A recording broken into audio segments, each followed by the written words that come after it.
to separate yourself from the people you know, and the places you go, and the things that you do at the exact same time every single day, long enough for us to remind you of what you already know, that you are actually the creator of your life. And we are going to develop concepts and ideas in one day. And every time you learn something new, you make new connections in your brain. That's what learning is. Learning is forging new synaptic connections. And as you begin to leave imprints in your neurological tissue as a result of your interaction in the environment, the next thing is that you're going to have an opportunity then to apply that information, to personalize it, to demonstrate it. And a certain group of people will get their behaviors to match their intentions, to get their actions equal to their thoughts. They'll step out into the unknown, and they'll try it. And when they do, they'll have a new experience. An experience then enriches the brain, reorganizing more circuits than what you understood physiologically. But the moment those neurons string into place, the brain makes a chemical, and that chemical is called a feeling or an emotion.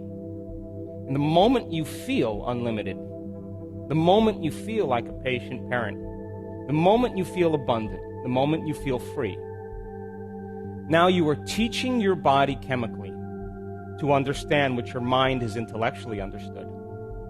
So we can say knowledge is for the mind and experience is for the body. And in that moment, you're beginning to embody the truth of that philosophy, of that theory. And you're literally signaling new genes in new ways. And you are rewriting your biological program. But if you've done it once, it must mean you can do it again. And if you can repeat any experience over and over again, you are going to neurochemically condition your mind and body to begin to work as one. And when you've done something so many times that the body now knows how to do it as well as the mind, now it's becoming innate in you. It's second nature. It's easy. It's familiar. It's who you are. As a matter of fact, you've practiced it so many times that you don't even have to consciously think about it because it's becoming a subconscious program.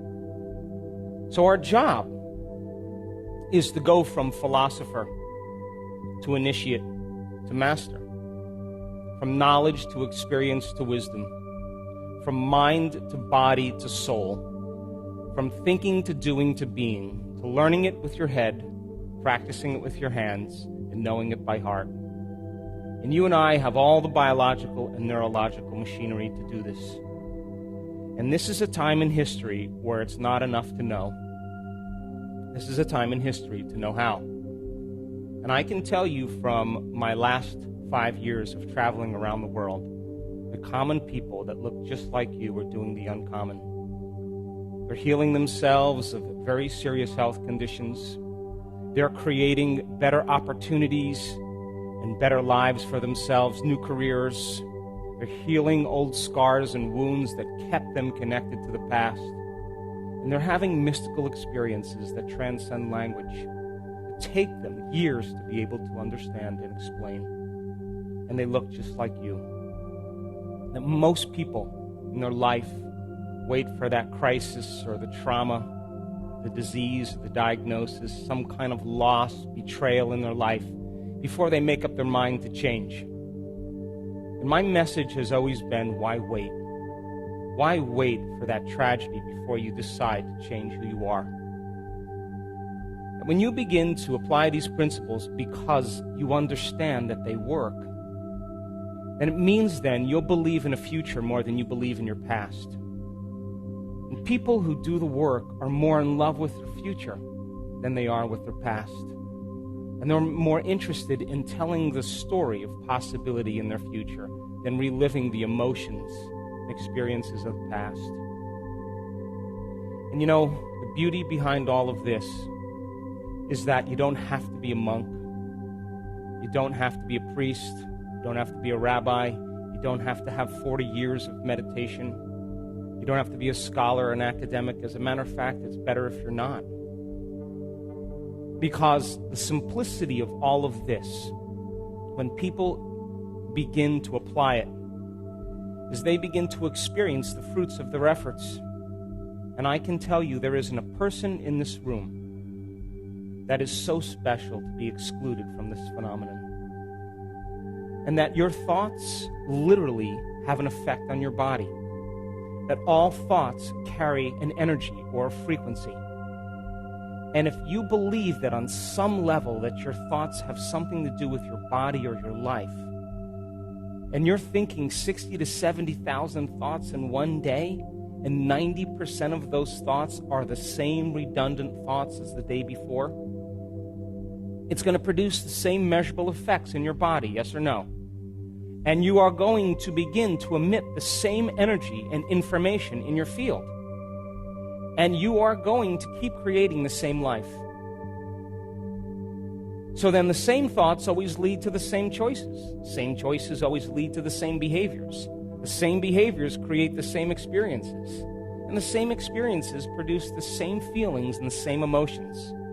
And those very same emotions drive your very same thoughts. And your biology, your neurocircuitry, your neurochemistry, your hormones, and even your genetic expression is equal to how you think, how you act, and how you feel. And how you think, how you act, and how you feel is called your personality. And your personality creates your personal reality. That's it. That's it. So if you wanted to create a new personal reality, a new life, you would have to change your personality, yes or no? That means then you would have to start thinking about what you've been thinking about and change it, yes? You would have to become aware of your unconscious habits and behaviors and modify them, true? Even what you say and how you talk. And you would have to look at those emotions that keep you connected to your past, because emotions are the end product of past experiences. And you would have to decide, do these emotions belong in my future? That means if you want to be wealthy, you can't take lack or unworthiness. A wealthy person would never feel that way. So most people try to create a new personal reality as the same personality, and it doesn't work. You're literally going to have to become someone else. So the principle in neuroscience says that nerve cells that fire together. So if you keep thinking the same thoughts, making the same choices, demonstrating the same behaviors, create the same experiences that stamp the same networks of neurons into the same patterns, all for the familiar feeling called you, then wouldn't you agree then, if you've done that over and over again, firing and wiring, emotionally conditioning and signaling the body in the same way into the past? If you did that, I don't know, let's be conservative, 25 years, would you agree then you would begin to hardwire your brain into a very finite signature? Yes? And that finite signature is called your identity. And it's a fact that by the time we're 35 years old, we become memorized to a set of automatic programs, behaviors, beliefs, perceptions, emotional reactions that function subconsciously. So then the first process of change then would become conscious of your unconscious thoughts, yes or no? And because of the size of the frontal lobe, which is 40% of your entire brain, the crowning achievement of the human being, the fact that you can observe how you're thinking, notice how you're acting, and pay attention to how you're feeling, the moment you can observe that, it means you're no longer the program, yes or no? You're the consciousness observing the program, and you're beginning to objectify your subjective self.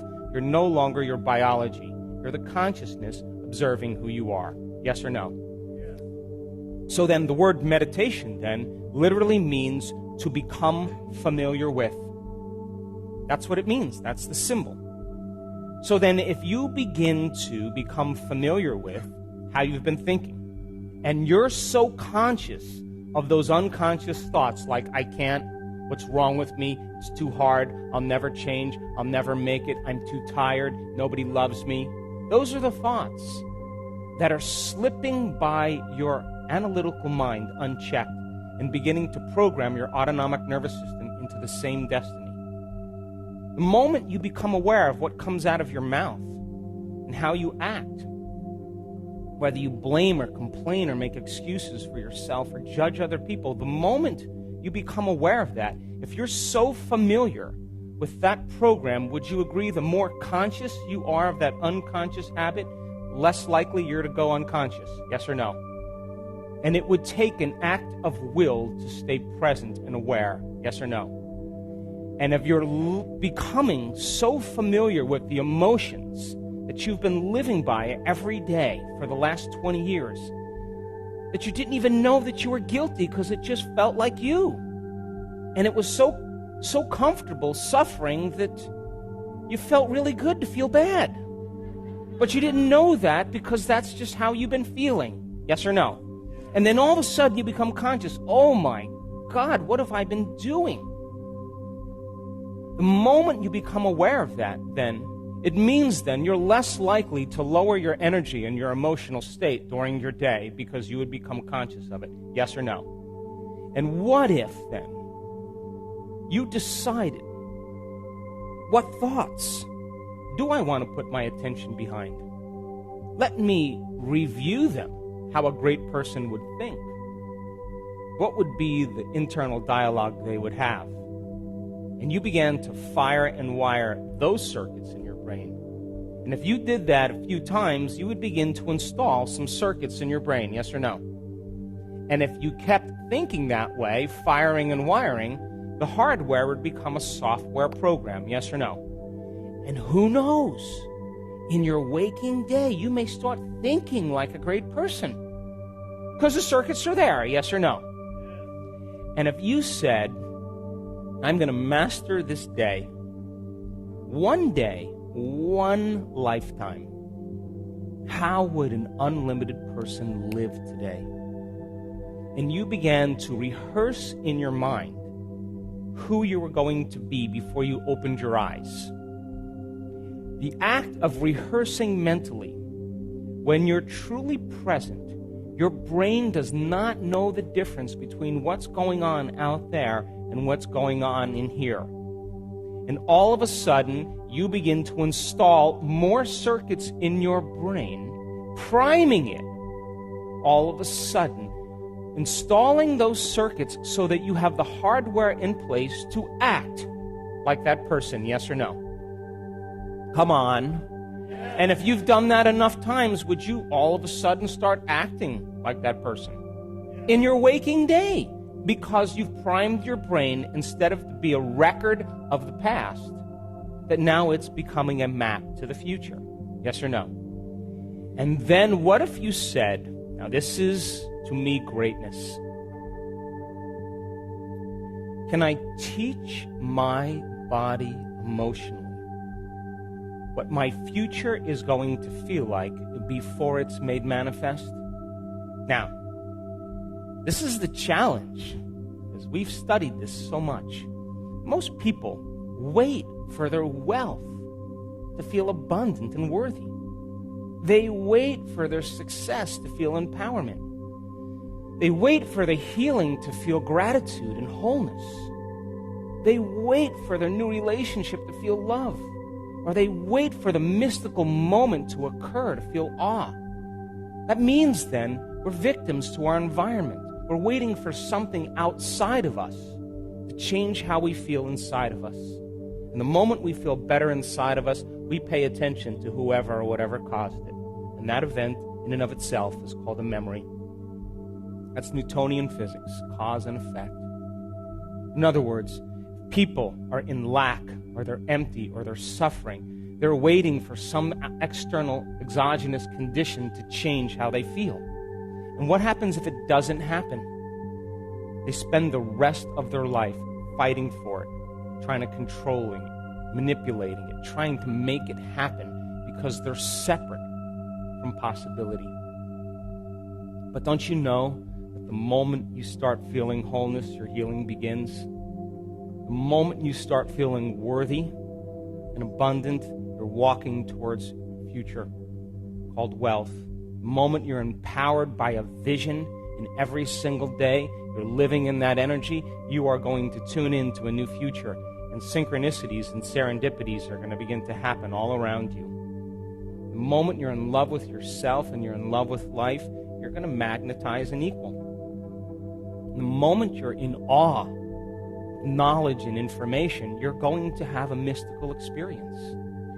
And that's causing an effect. And so then, if science tells us that the environment signals the gene, you with me?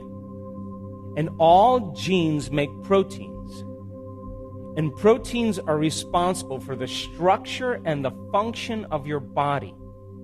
And genes are like Christmas tree lights. They turn on and off all the time, and we've measured this.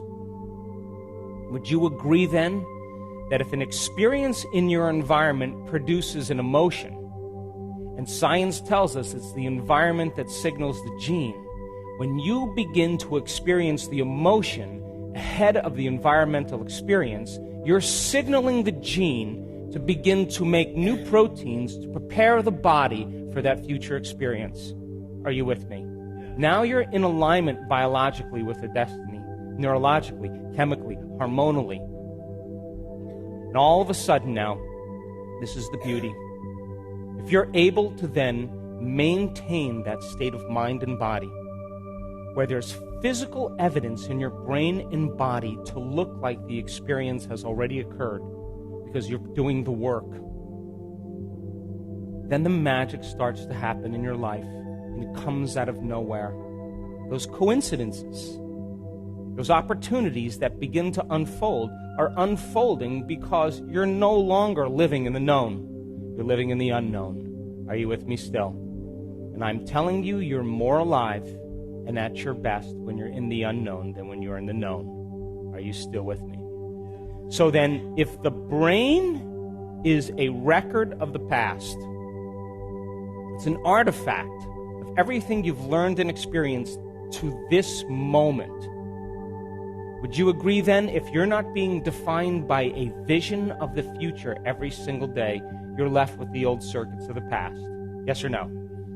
And if you are living by the memories of the past and you're not installing any circuits into the future, then you're going to be predictable in your life. Yes or no? Come on. And if feelings and emotions are the end product of past experiences, and you remember experiences better because you remember how they feel, the moment you wake up in the morning and you say, let me think about my problems. Oh, now I'm starting to feel a little bit more like myself. Wait, let me grab my cell phone and let me check my WhatsApp and my texts and my emails and my Facebook. And Jennifer's eating carbohydrates. Did you see that? Oh my God. And my high school boyfriend is looking for me. And the moment you begin to connect to your network of your personal reality, the moment you start turning on those circuits in your brain and you come back to your senses and you get connected to those emotions that have defined you based on memories, and those emotions are driving your thoughts, and you can't think greater than how you feel, you're thinking in the past. Yes or no? And you'll keep creating more of the same life. So then, think about this. You wake up in the morning, your brain, for the most part, is in the past. Yes or no? Come on, poke the person next to you over there. And would you agree then, if you connect to a familiar feeling or an emotion, and those emotions are driving your thoughts, and those thoughts are creating the same emotions, and those same emotions are driving your same thoughts, and those same thoughts are creating the same emotions, that you're conditioning your body into the past? Yes or no? And your body is the unconscious mind. It doesn't know the difference between an experience in your life that's creating an emotion and an emotion that you're creating by thought alone. So the body, it's believing and it's living in the same past experience 24 hours a day, 7 days a week, 365 days a year. Yes or no? And the body is beginning to continuously get the same information, and it's believing it's in the same environmental condition, which means you're signaling the same gene in the same way. Yes or no? And now you're headed for a genetic destiny. Yes or no? And you've done nothing wrong. You're just taking too long. Because those emotions then will define you. And then someone will say to you, what's up? Why are you so angry? Why are you so bitter? Why are you so afraid? Why are you so in so much pain? Why are you suffering so bad? And you say, I'm so glad you asked.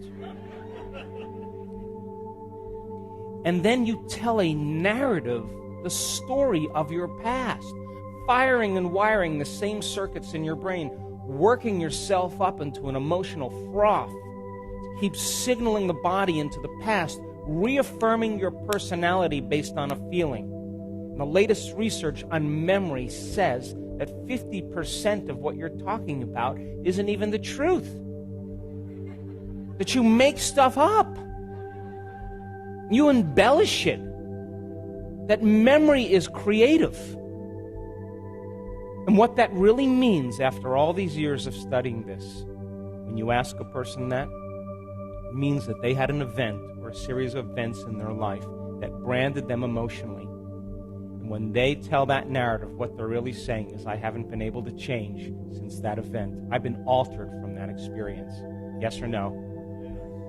And they find people in their life that are the same emotion, the same energy, and they use each other to reaffirm their addiction to that emotion.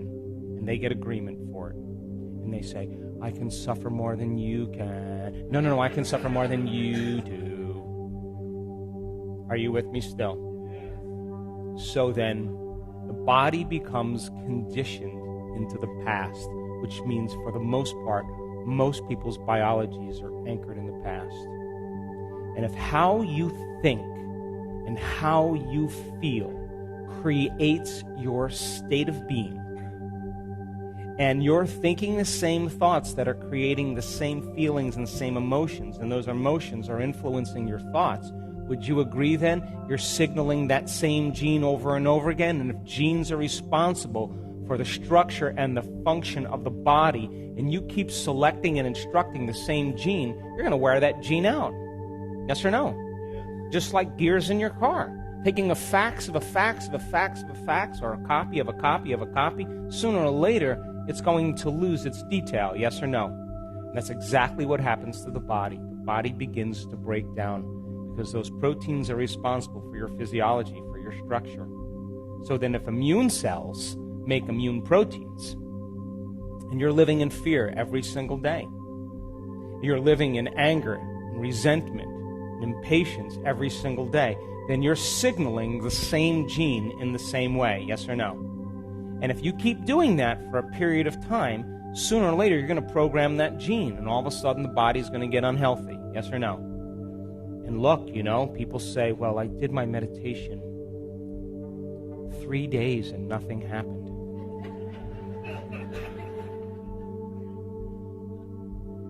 But I tell them, how long did it take you to create that condition? Tell me. So then if meditation means to become familiar with, you got to become more familiar with the thoughts, behaviors, and emotions of your future than familiar with the thoughts and behaviors and emotions of your past. Yes or no? So then if you keep firing and wiring the same circuits in your brain, installing the circuits, the hardware becomes a software program, and it gets easier to think in unlimited ways. It gets easier to act like a wealthy person. It becomes easier then to cultivate the emotions of your future instead of the emotions of your past. And our students, people in this work, some of them have had horrific pasts. They've been abused, they've been traumatized, they have had very difficult conditions. And they stopped telling the story of their past. They started telling the story of their future, and they started believing more in that in their past. When people come up to me and they vomit all over me about their past, I don't have a problem with that. I know that it's natural to do that. But I always ask them, listen to me. If you can't overcome that past in some way and you're feeling those emotions, you'll only talk about your past when you're feeling those emotions, because those emotions bring you back to your past. Yes or no? Come on. Yes. But if you're having a great life, you never talk about your past anymore because you're no longer emotionally bound to it. Yes or no? So then the moment you start feeling emotional, hint, you're back in your past. Yes or no? So now reason this with me. Great experiments have been done on the fact that we emit light and information, that you are an electromagnetic being, that you are emitting energy and information. And all that energy is carrying a message. And if you're living every single day in the same energy, then your life should not change in any way. Yes or no? Come on. Come on, stay with me. Did the gene thing throw you off? So think about this. When you are living in fear, when you're living in anger, when you're living in resentment, you're living in survival because those emotions signal the stress response. Yes or no? Yes. And when you turn on that stress response, you are going to draw from this invisible field of vital energy around your body, that light and that information, and you're going to turn it into chemistry. And you're going to diminish your very field around your body. Yes or no? So then, when you perceive a threat, when you see a circumstance in your environment that is unpredictable or unknown, the moment you perceive that, you activate that fight or flight nervous system, the sympathetic nervous system. And you're going to mobilize enormous amounts of energy to prepare yourself for that danger in your outer world. Yes or no? And you can do that on the short term because that's survival. But when the event is over, the body rests, parasympathetic nervous system turns back on, long-term building projects start to occur, you're starting to heal. And all organisms can tolerate short-term stress. But what if it's not a predator? What if it's your coworker? What if it's your boss? What if it's your sister-in-law? Because of some past experience, you're perceiving that condition in your environment based on your past, and you're turning on the same stress response as if you were being chased by a predator. Yes or no? And you keep going back into that environmental condition, and you knee-jerk in the same way, and you keep producing those same chemicals over and over again, same chemicals over and over again. Stress chemicals downregulate genes to create disease. It's a fact. Are you with me still?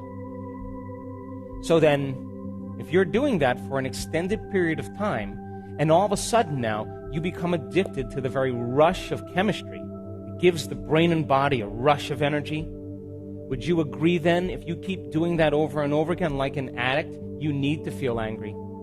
You need to feel lack. You need to feel unworthy because it reaffirms the emotional state. Are you still with me? Now, it gets a little bit weird here because we got a big frontal lobe. And you can just call up a memory from the past. The moment you call up the memory from the past, your body's in the past physiologically and emotionally.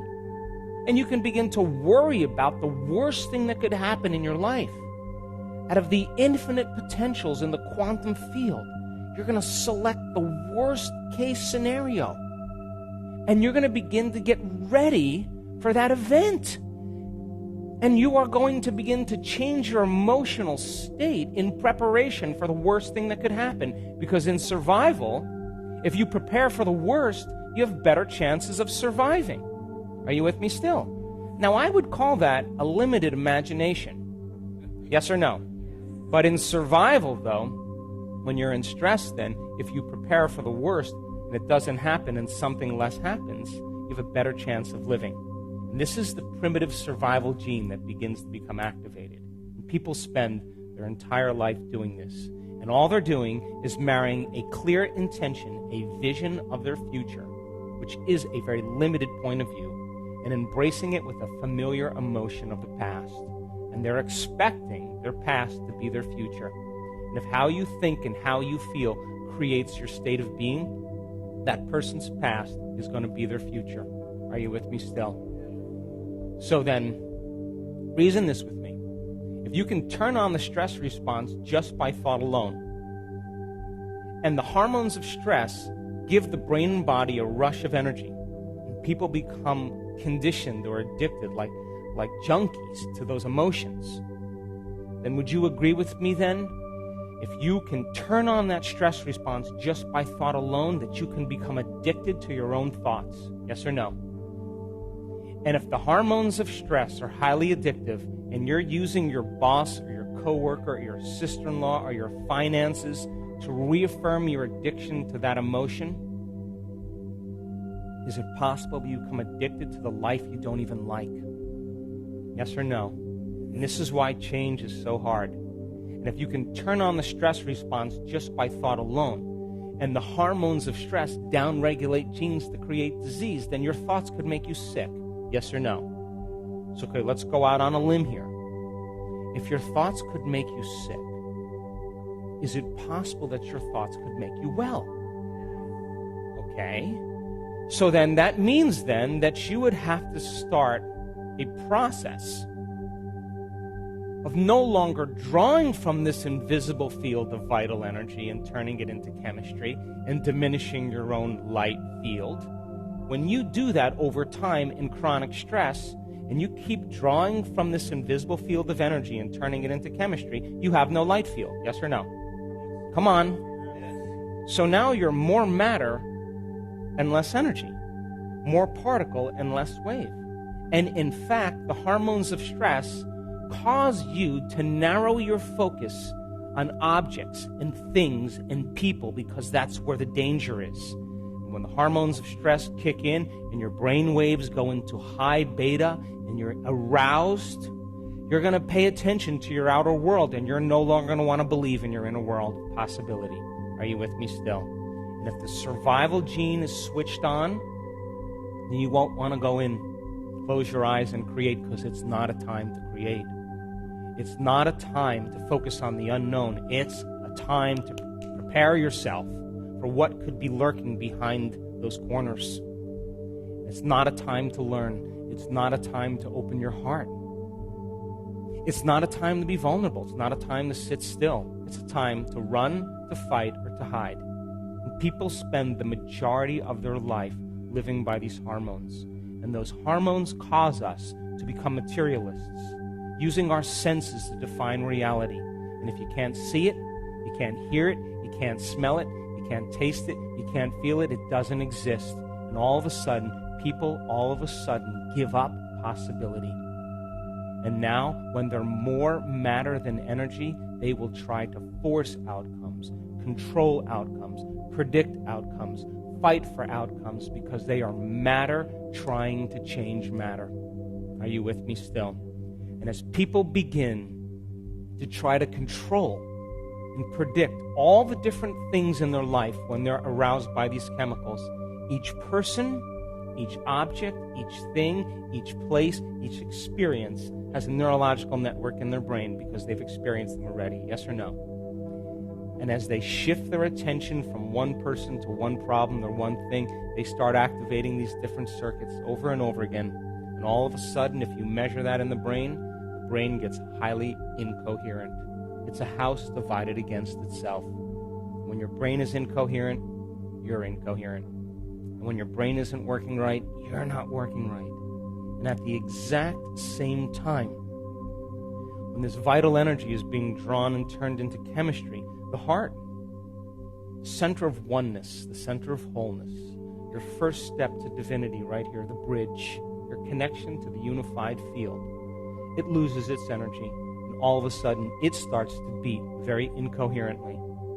The emotions of resentment and impatience, hatred and violence cause the heart all of a sudden to no longer be in balance. And all of a sudden we no longer trust our heart. What we want to do is protect ourselves from everyone and everything in our life, and we no longer trust. And if you can't trust in the unknown, then it doesn't exist. And people understand when they're living by the hormones of stress unconsciously to run from the unknown. Because the unknown you can't predict, and it's being in that state of the unknown, not being able to predict your future, that actually creates the stress response. So nobody takes a chance in possibility, and everybody's waiting for everybody to do it. Are you with me still? When you narrow your focus on matter and on objects and things and people, you're focusing on the particle in quantum physics, and you're eliminating the wave of possibility. And where you place your attention is where you place your energy. If all of your attention is on matter, then energy doesn't exist from you, and you will feel separate from the field. You will live in lack, and you will say, I feel empty, and I need that thing to make me feel better. And once I get that thing, I'm going to experience the emotion of it, and when I get it, then it's going to make me feel better. But when the novelty wears off, here comes the emptiness again. So then you say, I'm in lack again. I need one of those. So then you got to go to work, and you got to drag your body through space. And when you drag your body through space, you experience time. So then you got to go back and forth to work to make the money to pay for the thing that's going to fulfill some lack. But it never does. Are you with me still? And people then, all of a sudden, after 30 years, they have their car, they have their house, they have their relationship, and they're too exhausted to enjoy it. Are you with me still? And that's called normal.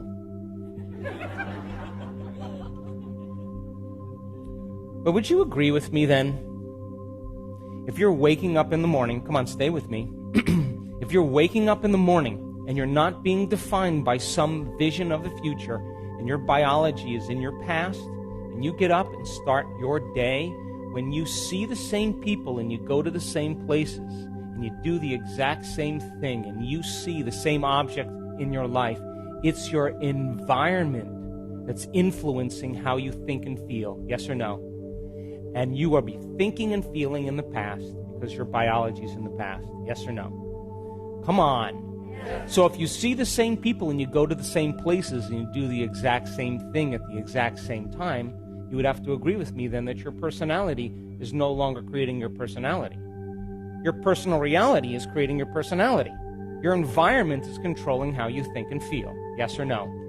And as long as you're reacting equal to your environment, you should create more of the same environment. Come on. And there should be a nice biological dance, a perfect match between your neurocircuitry, your chemistry, your genes, your hormones, with what's going on in your life.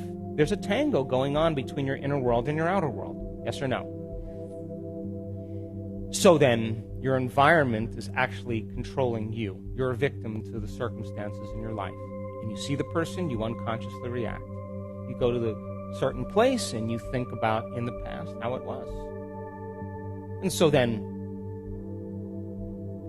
if how you think and how you feel creates your state of being, and you keep thinking the same thought that keeps producing the same emotion, that same emotion is influencing how you're thinking, you're hardwiring your brain and conditioning your body emotionally into the past, yes? And if you do that enough times, thinking and feeling in the same way, the body becomes the mind of that emotion. Now the servant has become the master, and the body's running the show, yes or no?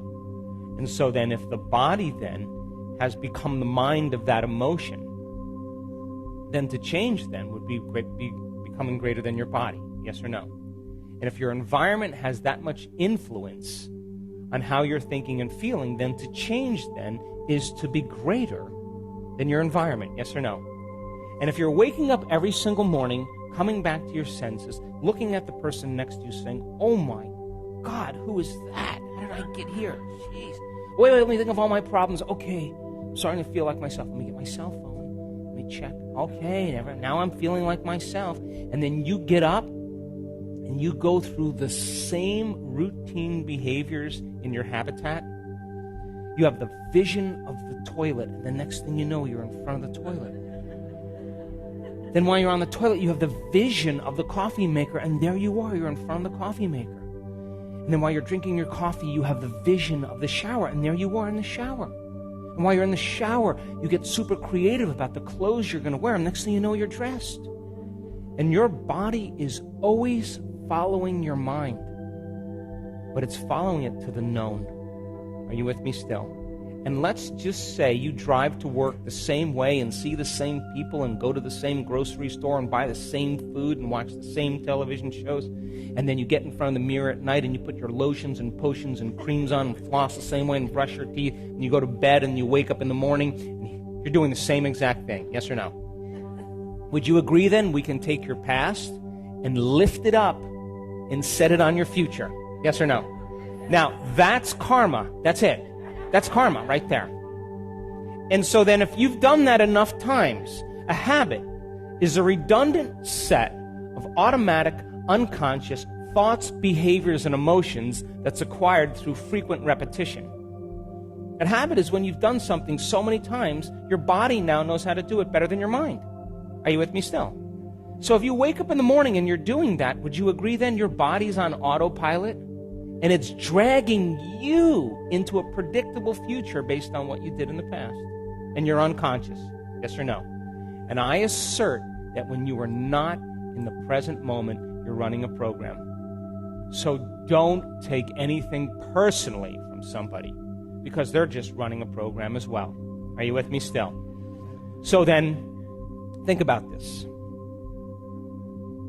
Would you agree then that if you are going to heal your body by thought alone, to create some new experience in your environment by thought alone, to create some new future that's no longer your past by thought alone, then you would have to become thought alone. Yes or no? Come on. So then would you agree then if your environment is so strong in conditioning you into the past, would you agree then maybe it'd be a good idea to sit down at the beginning of your day, close your eyes, and disconnect from your external environment? Yes or no? So then if you're seeing less things in your external environment because you've closed your eyes, all of a sudden now, your environment isn't going to control how you think and feel. Yes or no? What if you were to play soft music in the background or put earplugs in and diminish more sensory information coming in from the environment? Would you agree you'd start putting more attention on your inner world instead of on your outer world? And what if you said to your body, hey, sit right here and stay right here. Don't you get up yet until I tell you it's time to get up. And your body is going to buck and kick like an unbridled stallion. I'm busy. I got a lot to do. I got emails to check. I got meetings to go to. Because you programmed it that way, yes or no? And every time you say to the body, stay, are you telling it it's no longer the mind, that you're the mind? Yes or no? And now, the will is becoming greater than the program. Yes or no? And all of a sudden, if you became conscious that you were angry or emotional or suffering, and you became aware that that emotion was keeping you into the past and driving your brain into high beta, and you became aware of it, and then you settled your body back down into the present moment, and you kept taking it out of the past, sooner or later the animal's going to surrender. Yes or no? When it does, you are going to liberate energy. You are going to go from particle to wave, from matter to energy. And when that happens now, all of a sudden, you start feeling a little bit more joy, and energy starts to move right there. Are you with me still?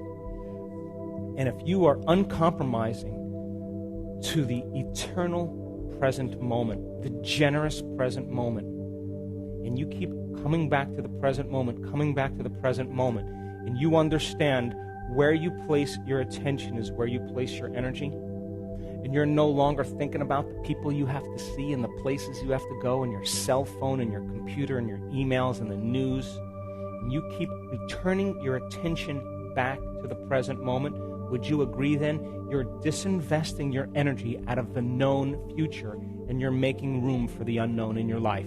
Yes or no? So then, in meditation then, if you are literally going to make some type of change and affect your outer world, you're going to have to put most of your attention on your inner world, and you're going to have to become greater than the conditions in your environment and disconnect from your environment. You're going to have to sit your body down and overcome your body, and you're going to have to transcend time. Are you with me still? So then when you're living by the hormones of stress and you're in a threatening situation and the survival gene is turned on, then you're going to spend the most of your time thinking about your environment. Yes or no?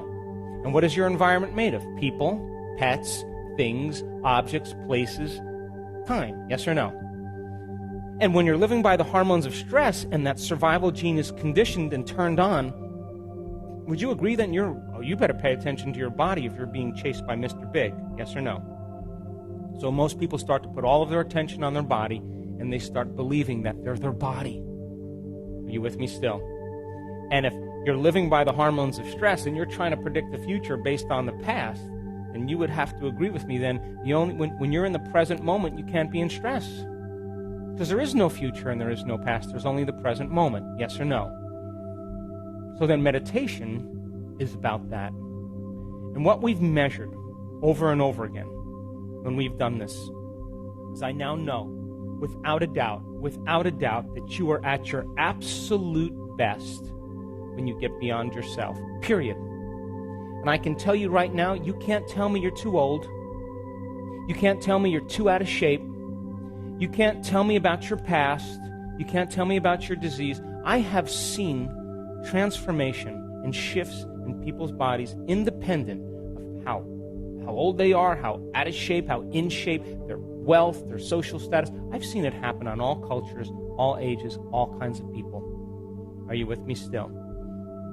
So then, if you start taking your attention off your body, then would you agree that you would become nobody? Yes or no? Yes or no? And if you took your attention off all the people in your life that you have to take care of and make sure everything's in place, and all those people have created your identity, that the moment you take your attention off all those people in your life, you become no one. Yes or no? Come on. And if you're not thinking about the things you own and all the objects, your computer, your cell phone, then all of a sudden you're in nothing. Yes or no? And if you take your attention off the place you have to go or the place you're sitting and you get so lost in your inner world that there's no longer an outer world, then you're in nowhere. Yes or no? And if you are not thinking about the predictable future or the familiar past and you are in the generous present moment, then you are in no time. Are you with me still? And that means then you're no longer your face. You're no longer your pain. You're no longer your job. You're no longer your gender. You're no longer your diet. You're no longer your profession. You're no longer a mother. You're no longer a father. You're no longer a kid. You're no longer your culture, your skin color. You're no longer your name. You are nobody. No one, no thing, nowhere, and no time. And in that moment, you are walking into the door to the quantum field. You are passing through the eye of the needle. Are you with me still? Now, here's what happens when this occurs. And we've measured this enough times. When you're thinking about all those people and things and problems and conditions in your life and your brain is aroused because of the hormones of stress and you're in survival and you're activating all those circuits in your brain is firing very incoherently and your heart is out of rhythm and you're drawing from this field and turning it into chemistry and you're more matter and less energy, there comes a moment where all of a sudden, a person has to settle down and there's chaos going on within them. They're disconnecting from their environment and it's the unknown. And they have to work in trusting in the unknown more than the known. And as they do this properly and they get beyond themselves and they're no longer thinking about those people, they're no longer thinking about their pain or their body, they're no longer putting their attention on objects or things or places and time, if they're no longer activating these circuits in the brain because they're no longer thinking about them, guess what happens? Their brain waves begin to change from beta brain waves, high beta aroused state, into alpha.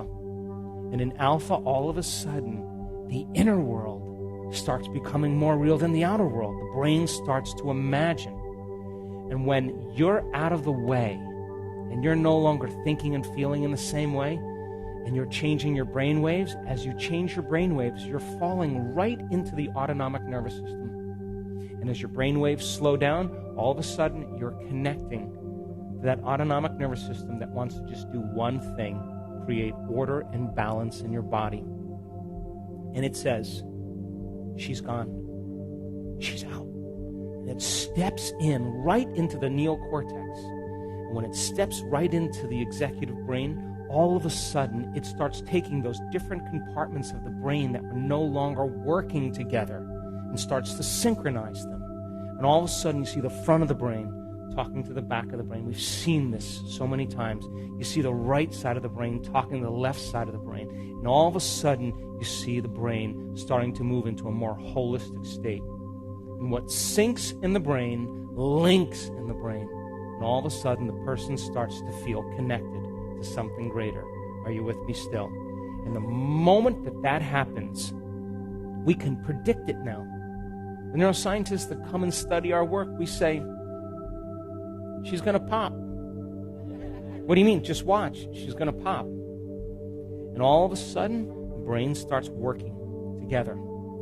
And as they're no longer thinking and they're no longer putting their attention on objects and matter and people and things, and they're all of a sudden putting their attention within them, and that brain starts functioning in a holistic way, it starts to synchronize, and those brain waves become highly coherent.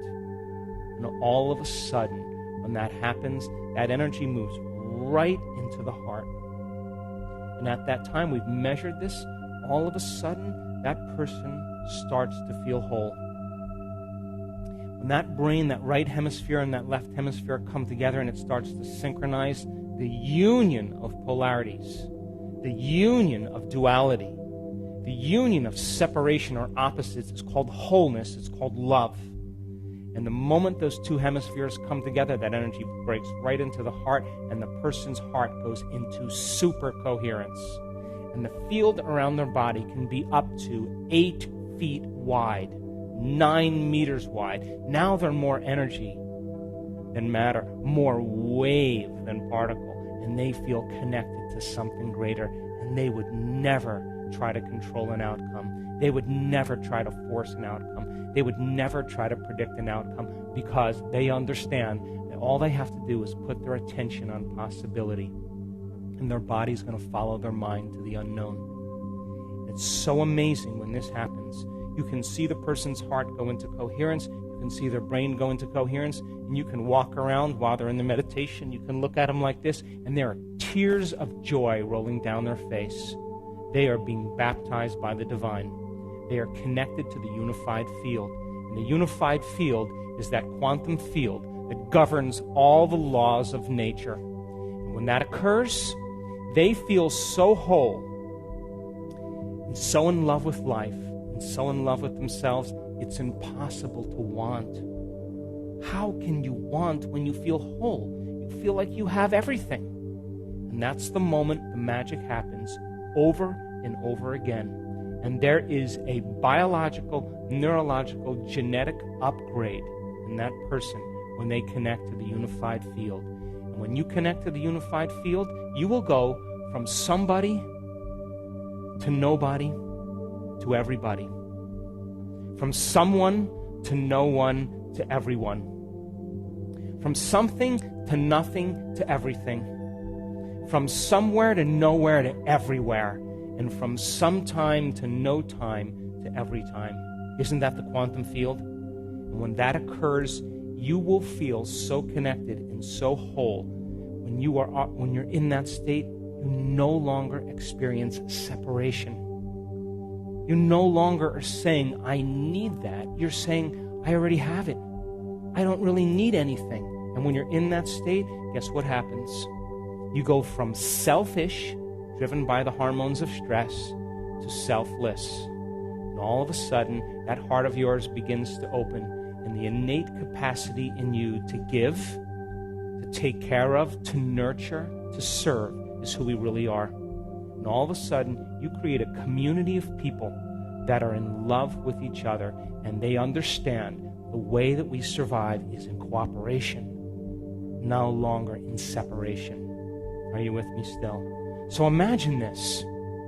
Imagine. I always say that the thought that you think is the electrical charge in the quantum field. And how you feel is the magnetic charge in the quantum field. And how you think and how you feel is broadcasting information into the field. Are you with me still? Come on.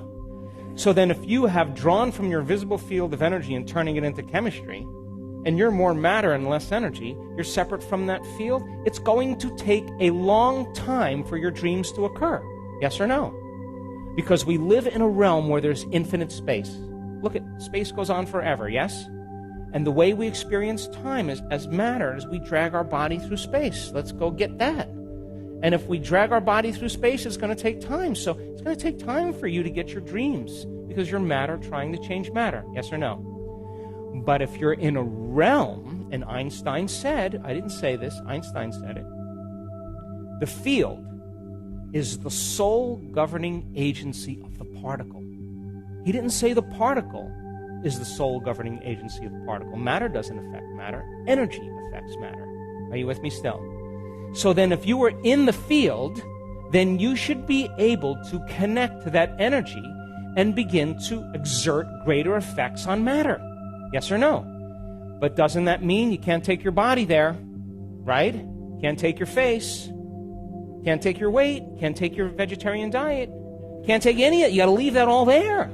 You got to go as consciousness. You got to go as an awareness. Yes or no? Now, we've measured this enough times. Imagine 750 people in a room, in an advanced workshop. They have overcome themselves. The first day is all about overcoming themselves. And we know that the energy in the room usually goes up slightly because we measure it, or it goes down slightly, or it goes up a little bit. Because as people begin to break their emotional bonds with everyone and everything in their life, they're drawing energy from the field and they're building their own vital field of energy. Yes or no? So then we should see the energy in the room drop. And we do because, hey, if you're using your best friend to reaffirm your addiction to suffering, hello, am I getting too close? And then you're breaking that addiction, then you're gonna no longer be bound to that person energetically, and you're gonna start calling energy to build your own field. Because all of that suffering, all of those emotions, all that guilt, all that resentment is your creative energy that's tied up. Are you with me still? So there's no energy to create with. So then as you're drawing from this invisible field of energy, and you're breaking the bonds with your past, present reality, the energy of the room will drop. We've measured it. But when people start to overcome themselves, all of a sudden they start to contribute to the field of energy in the room. Now, all of a sudden, their heart starts to become more coherent. How do we know that? We measured it. And I don't care how old you are. I don't care about your past. I don't care about your skin color, your gender. I don't care about any of that. When people finally open up this center, we teach them how to do it. And I just was in a long meeting with the Heart Math Institute that we partner with, and he keeps telling me, your results are supernatural. And I keep telling him, our students are supernatural. Imagine 750 people in the room, they're overcoming themselves, and they start activating this center, their center of oneness, their center of wholeness, their connection to the unified field. And as the heart starts getting coherent and it starts creating elevated emotions like gratitude, people are feeling the emotions of their future that begin to create holism and oneness.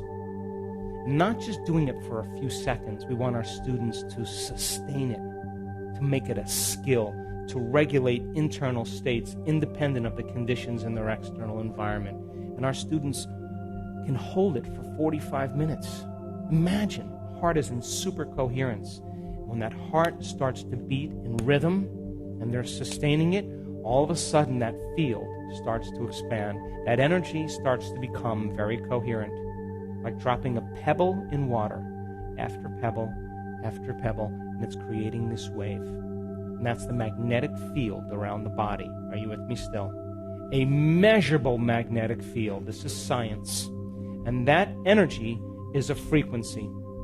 And all frequency carries information. So imagine then 750 people in the room opening their heart with an elevated emotion like the joy for existence, the love for life, the inspiration to be alive, care, kindness, compassion, activating this center, the union of duality, and they're putting out a measurable, coherent magnetic field.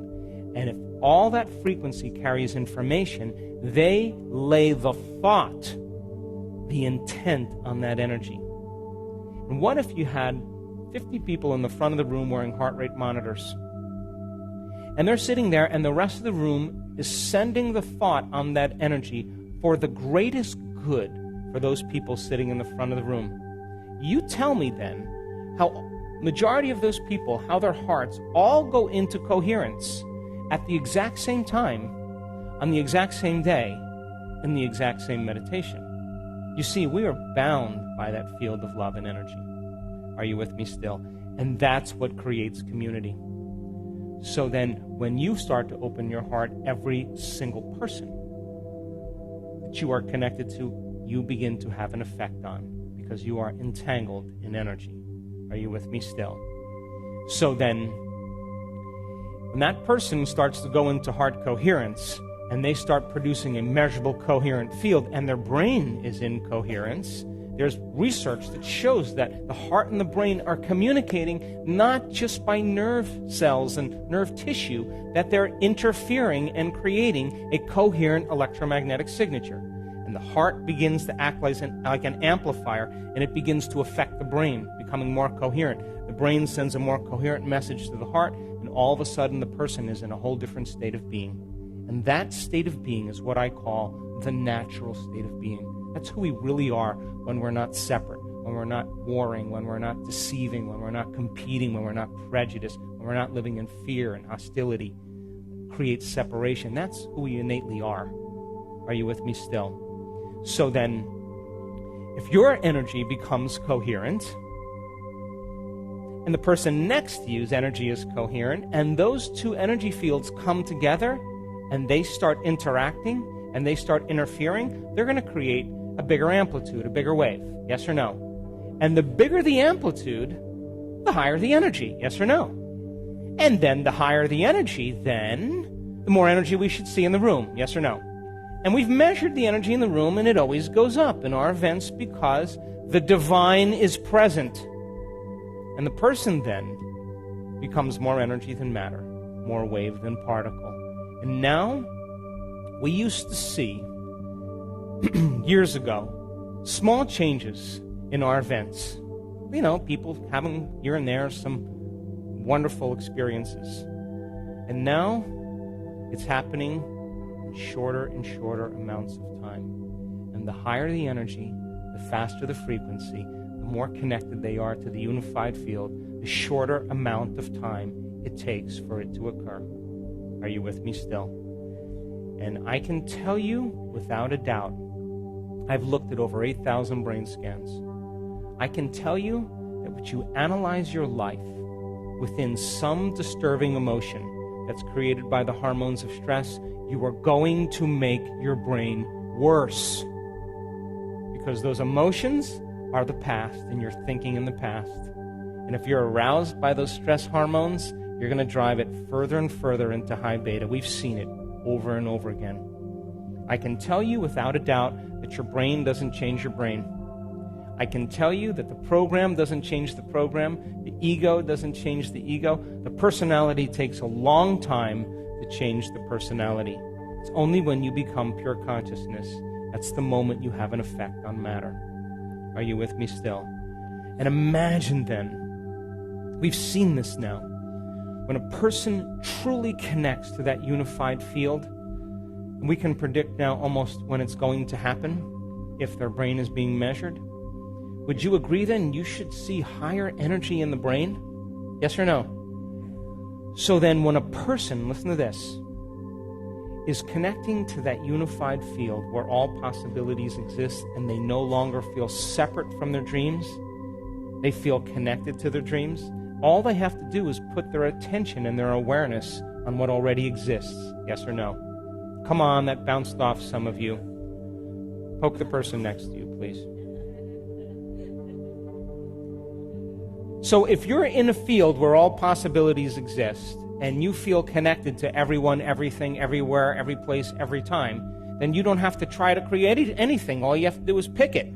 Yes or no? Put your observation on it. Experience it. Become aware of it. So then imagine students, and I've labored for 3 years, almost 4 years, to have our students be able to sit in a meditation for an extended period of time and get beyond their bodies. And now our students, our advanced students, They can sit for as long as they want to sit. They know how to do it. They can change their brain waves in 4 seconds, 5 seconds, 9 seconds, 12 seconds. It's not like, hey, I'm getting to the quantum field before you. It's not like that. It's more like a skill, yes or no? And imagine we had all these wonderful, wonderful elders in our event in Tampa just a few months ago. And you can't tell me that you're too old to do this, because I saw them connect. And one lady in her late 70s said, I lost my spiritual virginity today. She connected. So imagine then, when the person truly connects to that field and they begin to tap into a greater frequency, it should be measurable in their brain, yes or no? And imagine we're capturing amplitudes of energy that have never been recorded in the history of neuroscience. And we can say when that occurs, she can't make her brain do that. It's happening to her. And while that's going on, we're doing all this amazing research. The brain is in deep, deep, deep delta. That person, their body is sound asleep and their mind is turned way on. They are way in that autonomic nervous system. And when that occurs, they all of a sudden connect to a greater frequency. And all of a sudden we see these amplitudes of energy. It looks like a snowstorm on the EEG, on the brain scan. And I know that person is having a full-on sensory experience without their senses. They are having an inward experience that's greater than their trauma, their betrayal, their shock, their diagnosis, their fear. Whatever's happening between their ears is more real than anything that's happened in their external environment. Now think about this. If you're having a full-on sensory experience without your senses, what would happen right now if your senses were amplified by 30%? What if everything you were seeing, smelling, hearing, tasting, feeling, what if your senses were amplified by 25% right now? Would your awareness of reality be amplified by 25 or 30%? Yes or no? And if your awareness is amplified, then your consciousness is amplified. Yes or no? And you can't have consciousness without energy. They're married. So the energy of the brain goes up. And then the next thing you know, the inward experience rewires the brain in an instant. And it sends a new emotional signal, but it's not emotional. Emotions like fear and guilt and shame, they're slow energy. It's an elevated energy.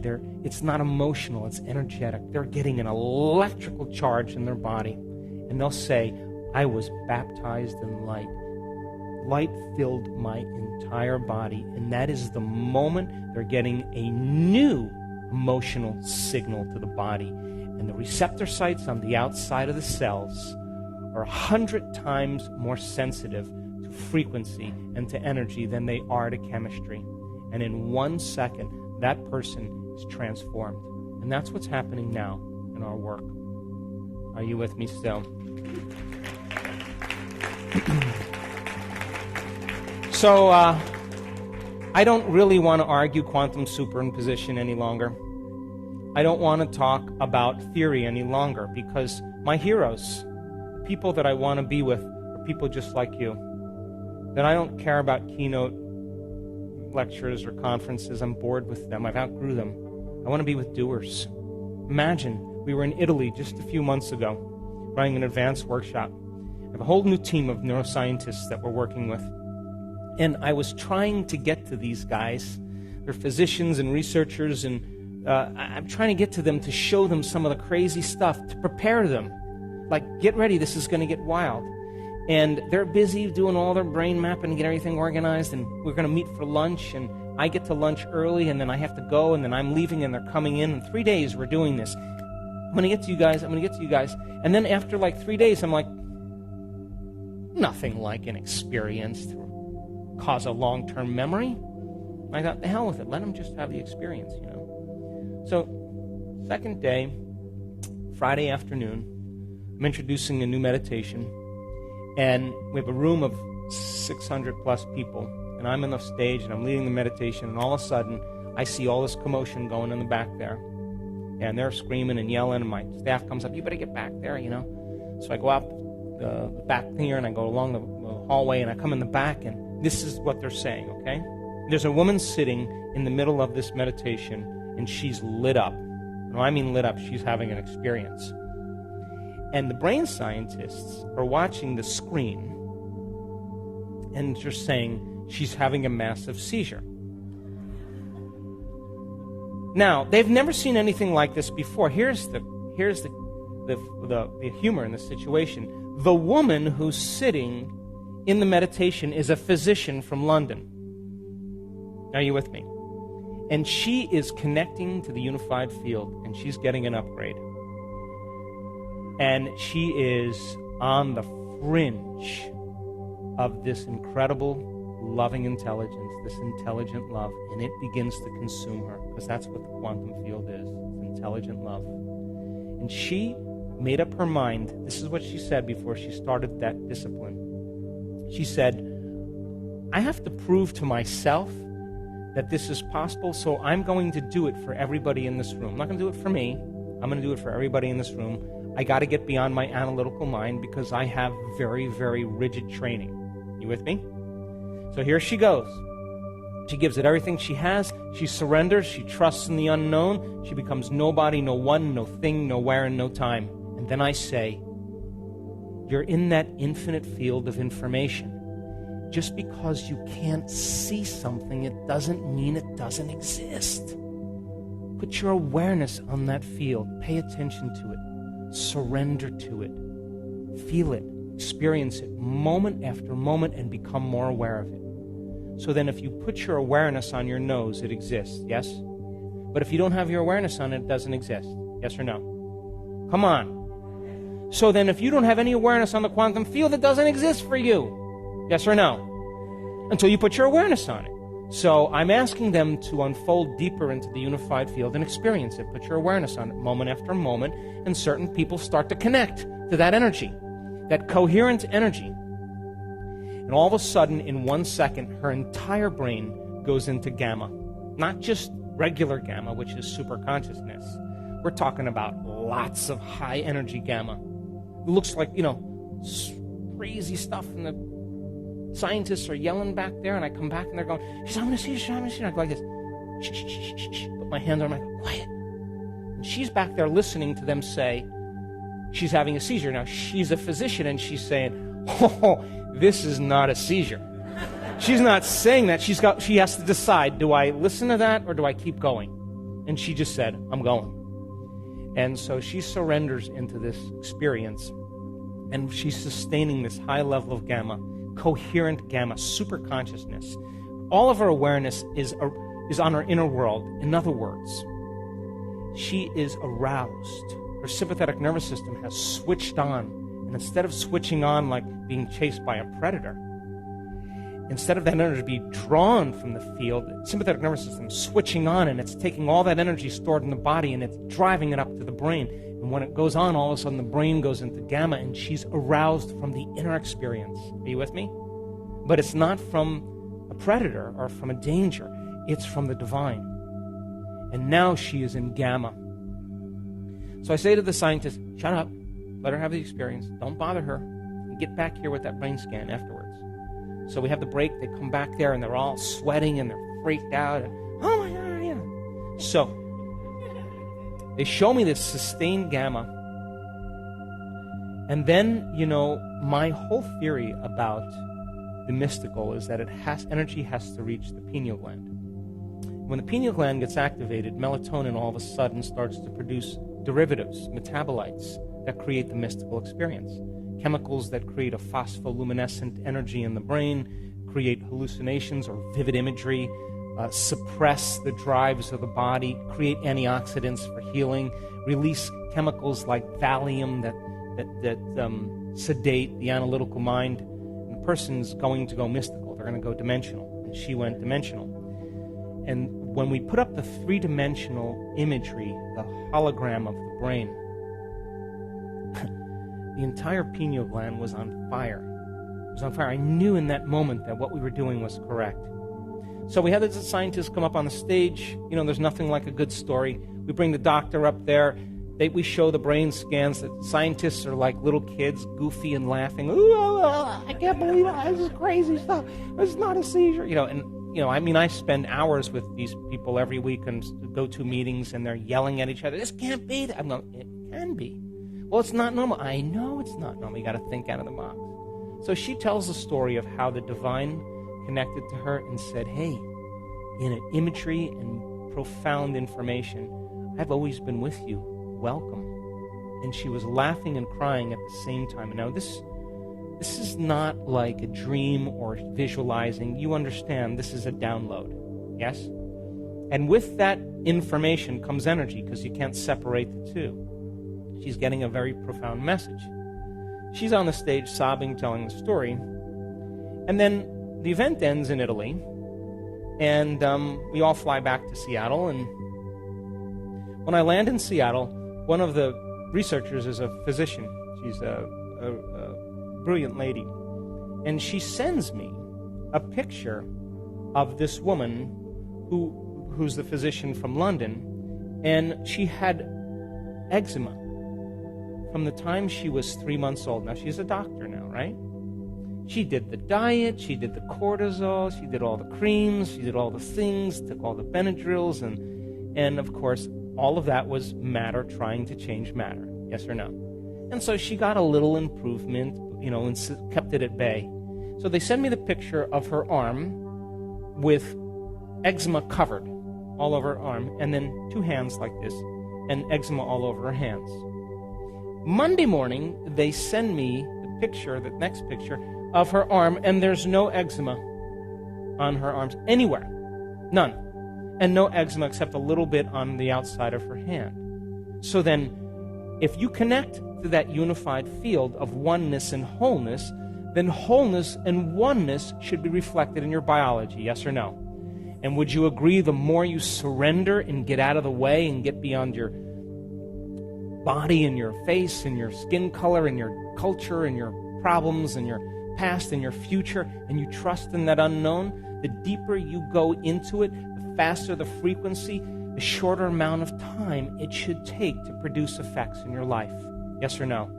And people who do this work always say the same thing.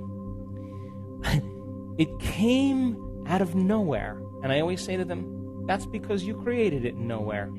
Something appeared out of nothing. That's because you created it from nothing. It happened in no time. I know. You created it in no time. Yes or no?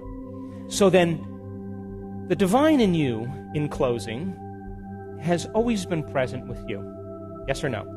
It's an omnipresent intelligence that's loving you into life. Yes? And so there's your outer environment, and if you want to hide the divine anywhere really well in a human being, you put it within them, because they'll look everywhere else for it. Yes? So it's a presence, yes or no? And it's standing here and it's waiting. And you know when someone's present in your life with you because they're paying attention to you, yes or no? And you know when they're not present with you because they're not paying attention to you, yes or no?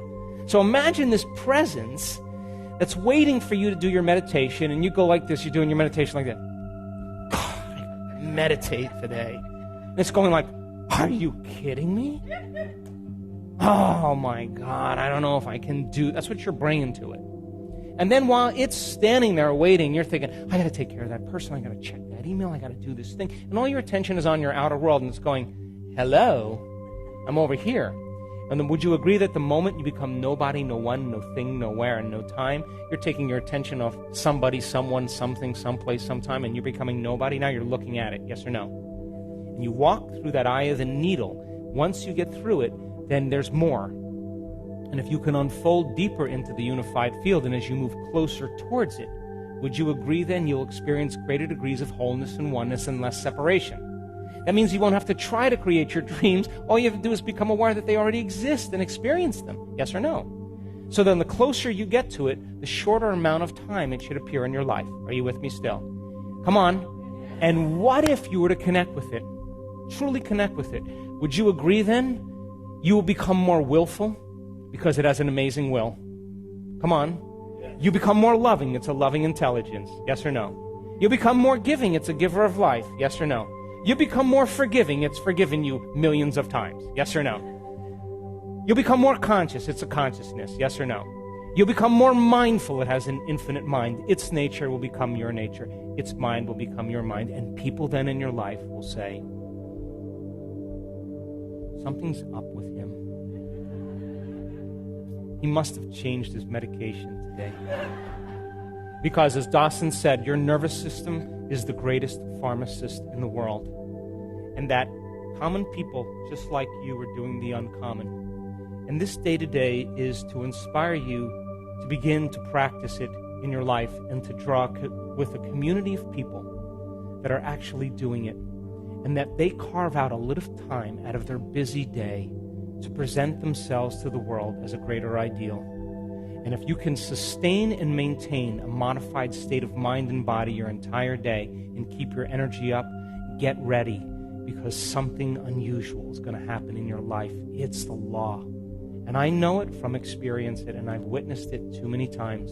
And it will come in a way that you least expect. Why? Because if you can expect it, it's nothing new. If you can predict it, it's more of the same. It's got to be a surprise. It's got to rock your world.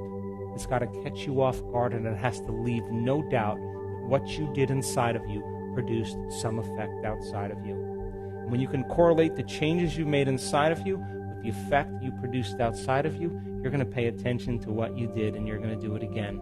And that's when we go from being a victim to being a creator. Thanks for listening.